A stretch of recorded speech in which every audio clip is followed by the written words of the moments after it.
suivante, donc on a fait les encoches, chaque fois sur mesure, hein, donc chaque bois étant différent, on les fait sur mesure. Donc ici ça va bien s'emboîter. Donc ce qu'on va faire, c'est qu'on va coller dans les encoches, dans les queues d'aronde, puis on va préforer et visser. Donc voilà, on y va.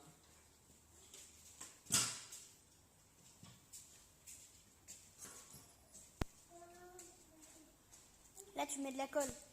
Ouais. Là, je mets de la colle, tout simplement. Alors, c'est un peu sombre, on voit pas trop ce qu'on fait, mais là, ça va. D'accord.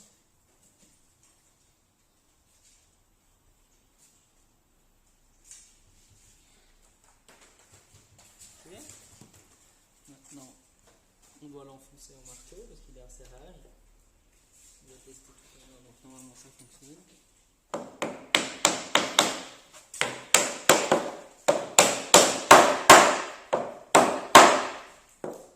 Voilà.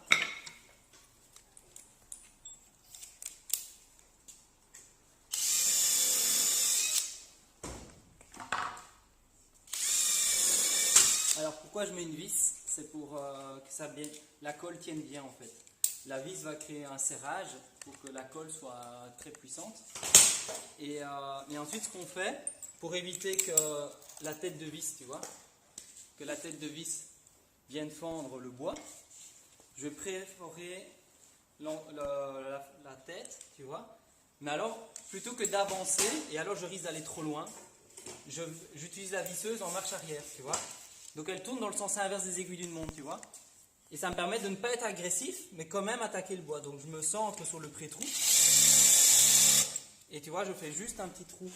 Regarde, je vais tourner en sens inverse, tu vois. Regarde. Ça permet de... Sinon, je risque d'aller trop vite dans le bois et de faire un gros trou et d'abîmer, tu vois. Voilà. Et le bois se fend pas. Voilà. Voilà. Et il en reste 3, tu vois. Encore 3 et c'est fini pour cette cloison.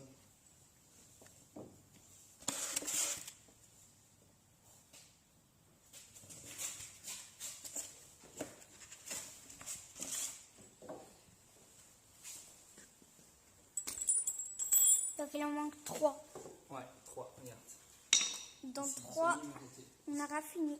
23 et le 24 ici. Voilà. On a presque fini pour cette cloison-ci. Donc, Allez, suite au prochain numéro, à la prochaine étape. Dis-moi.